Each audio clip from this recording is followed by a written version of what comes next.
All right. Hi, everyone. My name is Raul Garcia.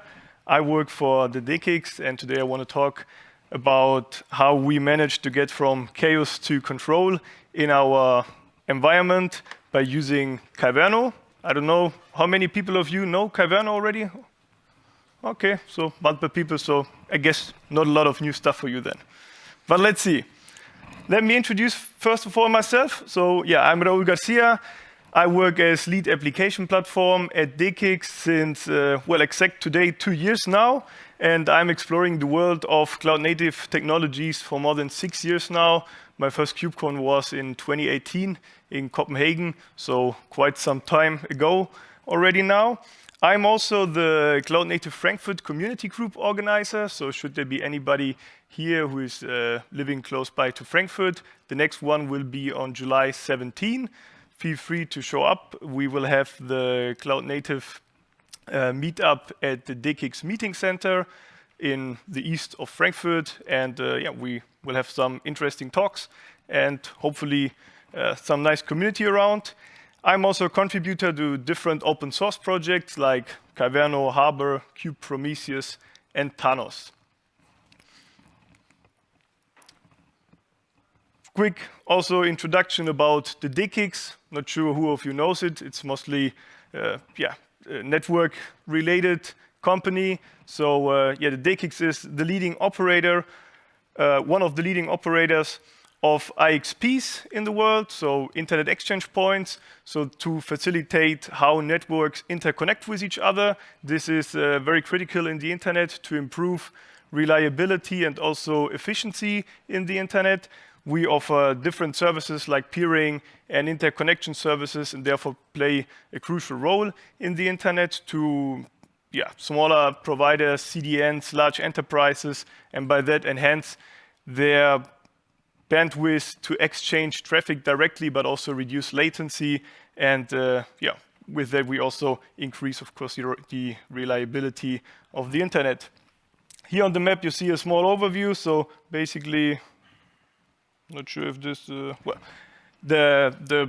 the brighter points are where we have our internet exchange points. So you can see we're basically spread all over the world. A few of them are directly interconnected with each other. You can connect with us in over 3,000 different networks, and we are connectable in over 500 different data centers and have a capacity on our network of 140 plus terabit.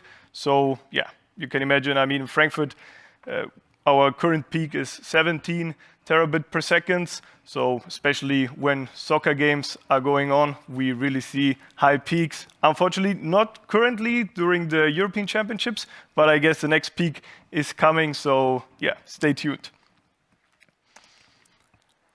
How is our environment looking so that we ended up using Kyverno? So first of all, at DE-CIX, we have an application platform team, which is based on of platform engineers that are building an environment for our other teams and the colleagues, where we provide a monitoring stack to them, which is completely based on Prometheus. We provide a long-term metric storage for them. We provide logging stack, OCI image registry, secret store, code repository, etc. So this is all based on a centralized service which we offer to them. But in order, of course, to consume these services, they also need something on their side, and there we provide them with managed Kubernetes clusters.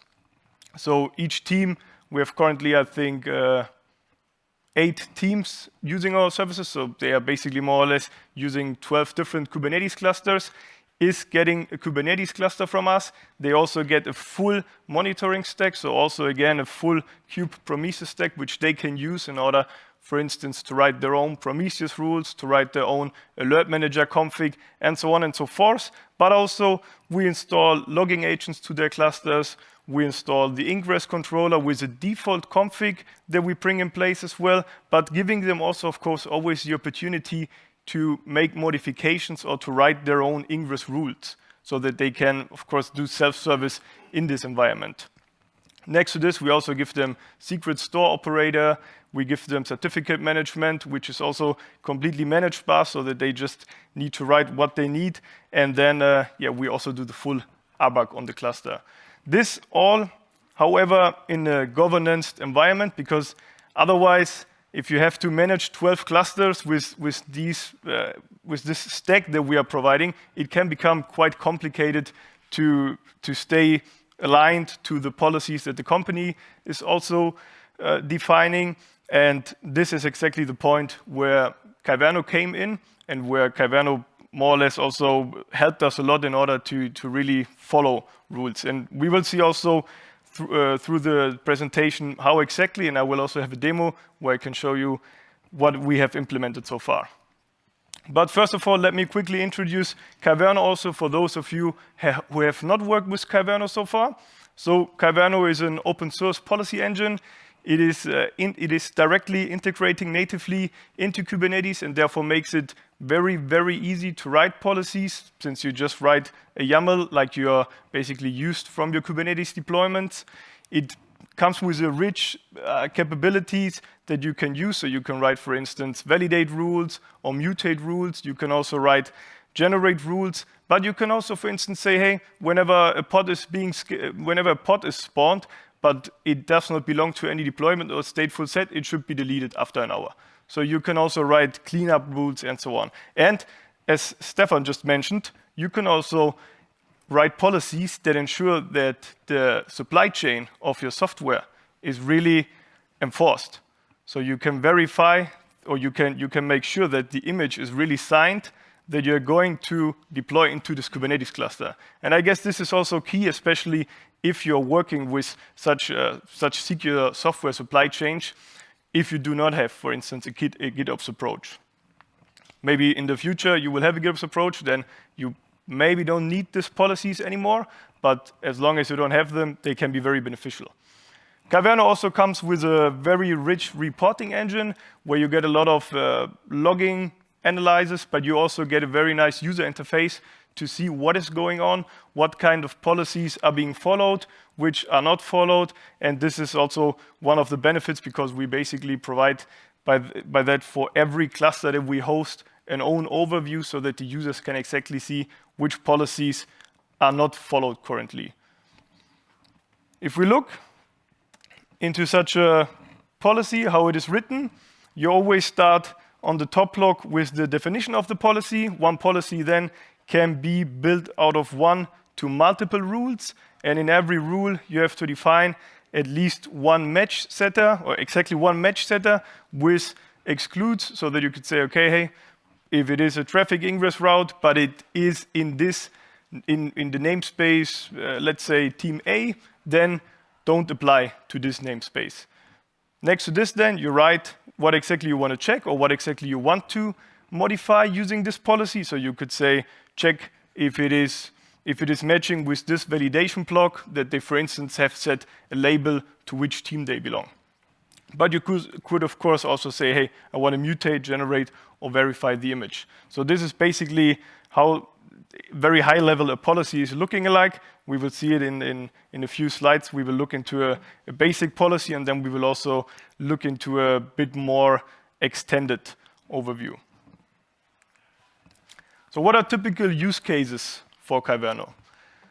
Kyverno's our initial use case to bring in Kyverno was definitely the governance function. So you can check that a label is set, or an annotation, for instance, is set. You can check that they are pulling images from a specific registry that you have defined that images are only allowed to be pulled from this registry. However, you could also say that you don't want people to mount, for instance, a host path or a host pod and a host pod. And by that, directly mitigate that people are even capable of rolling out or deploying things into Kubernetes like this. You could, on the other side, you could also say, I want to just restrict that people use the default namespace, or that they use namespaces where you as a platform provider team have deployed things into. And last but not least, for instance, you could of course also just say, hey, because this is running in a cloud environment, I don't want anyone to deploy a service of type load balancer, which would directly obtain also an external IP address and make the service reachable from outside. On the other side, however, there are also operational automation that you can bring in. So you can not only say, I want to check on these things, You can also say, in case that someone is deploying something into this namespace, I want to add a label to this deployment or to the pod, or I want to add a volume to it. But you could also say, I just want to rewrite the node selector that has been mentioned in the pod spec of the deployment. So you get very rich possibilities of doing things. You could even say, I want to sync a secret from namespace A to namespace B based on the definition of a policy.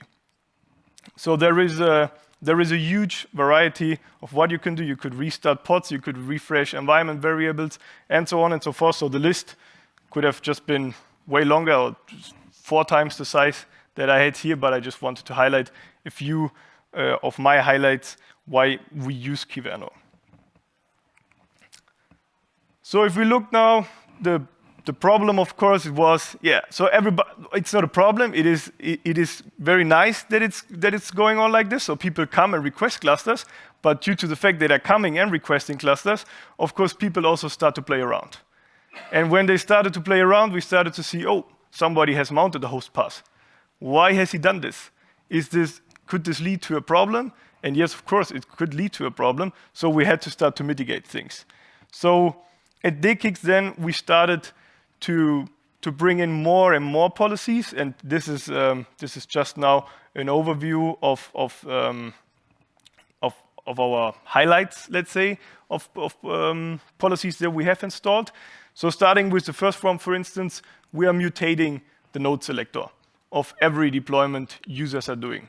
So you have to imagine our Kubernetes clusters are built out of different nodes. Some of the nodes that are in this cluster come with a specific label so that only the applications that the users of this cluster are deploying end up on these nodes. And then there are also other nodes, system nodes we call them, where like general applications are running on, so that we have monitoring separated from the applications that the users are deploying to the nodes.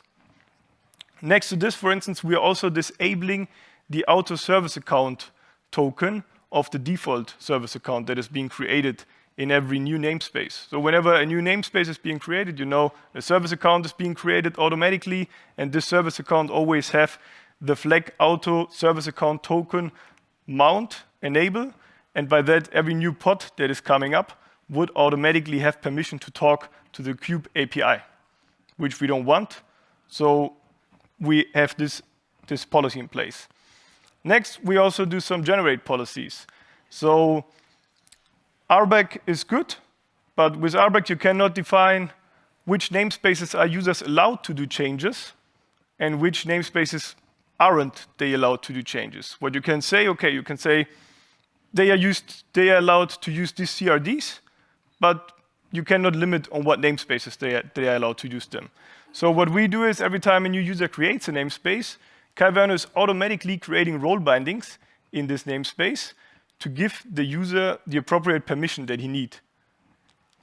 And then we have a bunch of validate policies that we use, also in order to make people follow our security guidelines, which are more or less the ones that I've listed here. So we basically prevent that users do any modification or manage resources. So you have to imagine, like I said in the beginning, we deploy an ingress controller. So in this namespace where the ingress controller is running, of course, I don't want any user to make modifications to the deployment of it. So we basically have labeled these namespaces, and we have a policy in place that is saying if a user is coming and try to make any change to this resource, just prevent it. Then we also have, and this is a very, very nice one, I have to admit. I mean, who of you has already run into the situation that you wanted to update a Kubernetes cluster, and then you were blocked by doing so because of a misconfigured pod disruption budget?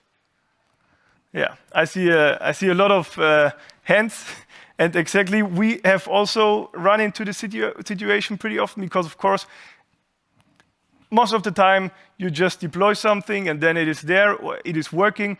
You don't care about cluster updating, and especially if you do not exactly understand what it means to deploy a pod disruption budget with, let's say, min available 1, and then you deploy a pod which is also replica 1, Kubernetes will allow you to deploy it, but when you want to restart this pod and want to move it to another node because of a cluster update, Kubernetes is going to block you from doing it because there is no additional pod that would be running in order to fulfill the pod disruption budget. So we wrote a very long policy, which I will show you in a moment, which basically is covering this case. And trust me, the pod disruption budget one is really a long one because there are multiple possibilities how a user could produce such a situation. Then, of course, like I mentioned, so we are restricting privileged containers or host pod usage or host network usage and so on, but we are also limiting capabilities that users can use for their pods. Then, like I mentioned, the service types, which we're also limiting, and yeah, even more stuff. I mean, the list is long. Also, this one is just a bunch of highlights. I have to admit, even though we have all these validation policies in place, we have not seen any reduce on response time when deployments are being made. So this is for us still totally fine. I can imagine if you have too many pods, and depending on how your policy is looking, it can decrease time. There is also a nice performance overview on the Kyverno website handling about this topic, but for us, it's still all totally fine.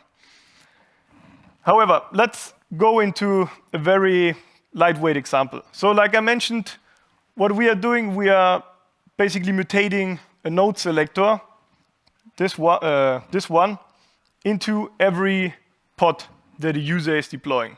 So your pod spec in your deployment or stateful set, wherever it is coming from, is being patched always with these two lines, as long as it is not the node exporter. So you can see here easily how we basically have written a rule that we call add node selector that is going to match for every pod as long as it is not the node exporter, because this one we want to see on all nodes running, not only on the user nodes. And then we are just going in and patching these two lines in. So this is going to ensure that every time they start something, it ends up on the right nodes. So this is basically how easily you can write such a policy. The load balancer policy, for instance, looks like this. So again, we have a match for service. This time, we're checking if the type if the type is not load balancer. So if the type is defined and is not load balancer, then everything's fine. If it should be load balancer, then prevent the deployment of the service. As long, and here we have another exclude, as it is not the service for traffic, because we use traffic as our ingress controller, and for traffic, of course, we have to create services of type load balancer in order to make services within the cluster reachable from the internet. And a bit more complex policy is this one. So this is just a small section of the blocking pod disruption budget policy. So here we are using JMS parse expressions in order to see what is going on. So these are all information that are extracted during runtime in order to get everything that we need to check if, for instance, so on the first run, where you can see we do a scale command, and for the scale command, we first of all have to get the amount of replicas that are defined in the deployment. Once we have the amount of replicas that are defined in the deployment, we then go and run another call to see what is the min available configuration in the pod disruption budget. And once we have this information, then we can run a deny condition where we say if it is equal, so the same amount of replica and min available is the same, then deny the operation. Or if the amount of replica is less than the amount of min available, deny the operation as well. And this one, of course, we have to write for scale commands for deployments, for stateful sets. We have to ensure that if someone, for instance, deploys a pod disruption budget and afterwards deploys the deployment, it also have a condition, but you also have to do it vice versa. if the deployment comes first, and then the pod disruption budget. So for all these use cases, you have to write a rule. This policy is also available online. I've made it online available, so you can easily just take it and use it. But let me do a short demo of a few of these policies and how easily they work, so that you see how beneficial it is. So let me just try to mirror the screen. Okay.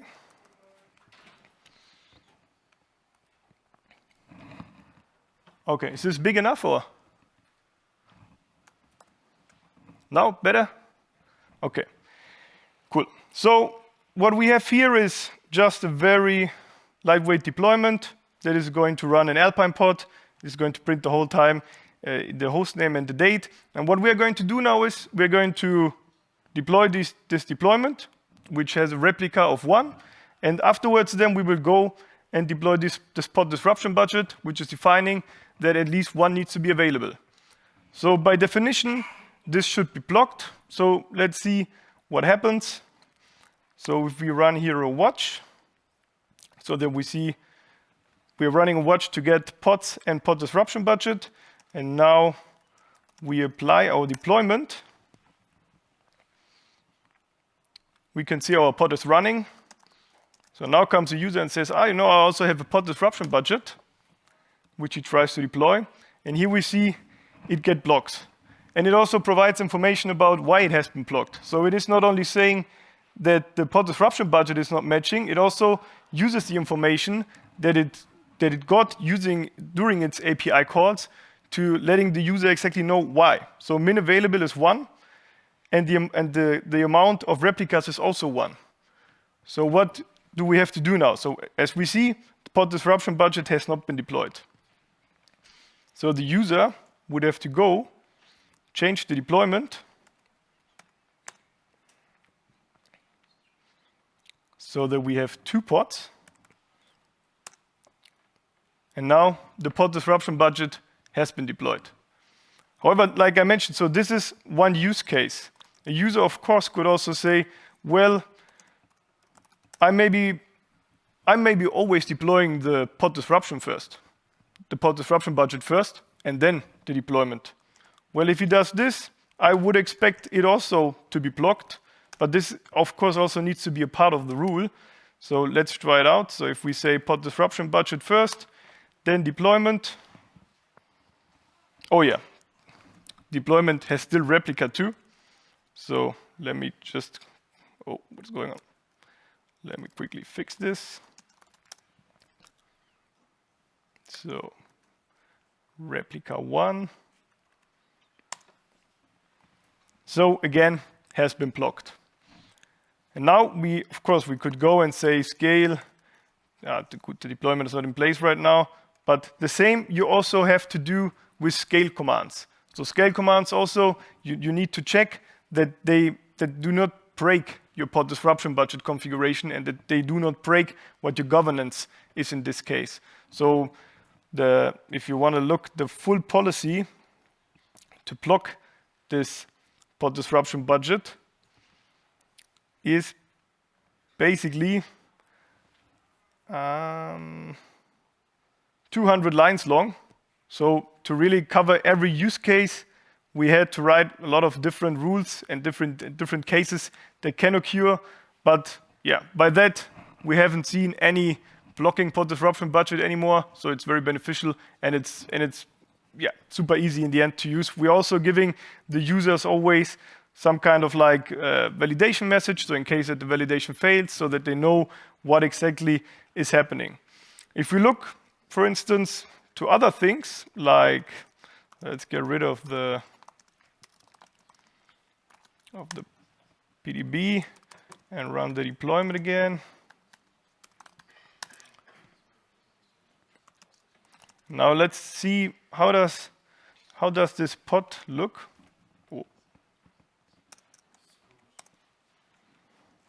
So pod info, and let's get a bit colored. So you have seen all the deployment information, and This one was not defined. So this one is the one that has been automatically patched into the pod spec by the other policy that we have in place. And yeah, so like I mentioned, we have a lot of different policies in place, like also the one for capabilities that looks like this, for instance, where we define which capabilities are allowed to be used and which are not. The one for external IPs, for load balancers, to prevent them from privilege escalations, and so far, and so, whoa, what is this? So, and so on and so far. So there are a lot of policies that you can bring in. There is also a rich policy overview when you go to kyverno.io/policy, where you will find a rich library with already predefined policies that Kyverno has provided or users have uploaded to the Git repo. So I can only encourage you to give it a try. And also, not to hide it here, since I mentioned it, there is also this policy reporter, which you can also easily roll out and which gives you then a perfect overview of different namespaces, what policies are existing, if the policies are matching with the way how things are deployed, or if any policy is not matching and failing. And this way the users at least get aware that there is something that is not following the guideline that is being provided. And yeah, also very easy to use. Here's everything green, so we know the cluster, the users are doing a good job on this. All right, and by that, I'm at the end of my presentation. Thank you, and in case there should be any questions, feel free to ask now.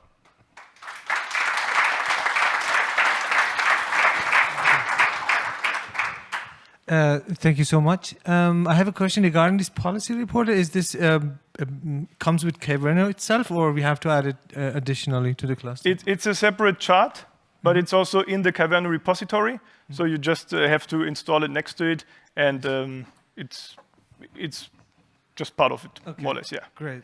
Yeah, so my question comes to the report controller or report generator of the Kyverno. I believe by default, when you install these policies, you get this audit mode or not enforced mode. Yeah, exactly. Yeah. So in my case, this report controller was producing too much of reports. That most of the time we had to kill it. So because it was killing the node. Is there a better way or kind of a approach to manage this? Because let's say you have some namespaces, you put them completely on PSA for pod security, and basically Kyverno for the excluded namespaces also provide these reports, which generates these reports. Have you ever encountered this, or do you have a solution or better approach for this? Yeah, the question was understandable, or should I repeat it? Okay, good. Thanks.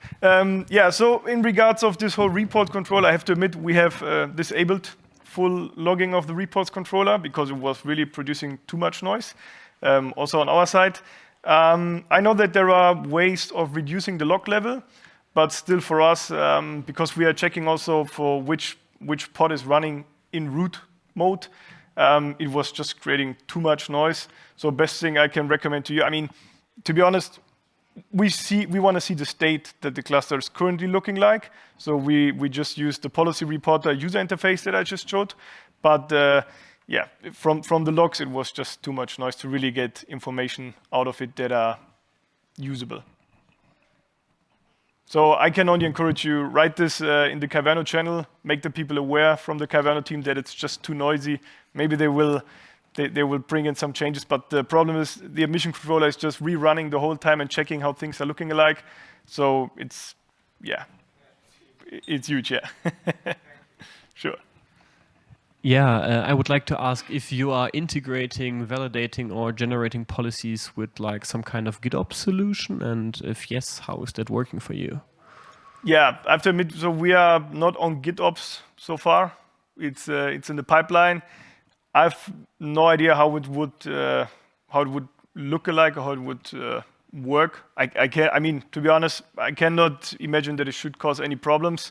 However, of course, I always think if you do the GitOps approach, then maybe the user should not be able to run any kubectl apply commands to the cluster anymore. So it should then fail in the pipeline, I guess, if they should try to run anything that would cause an issue with such a policy.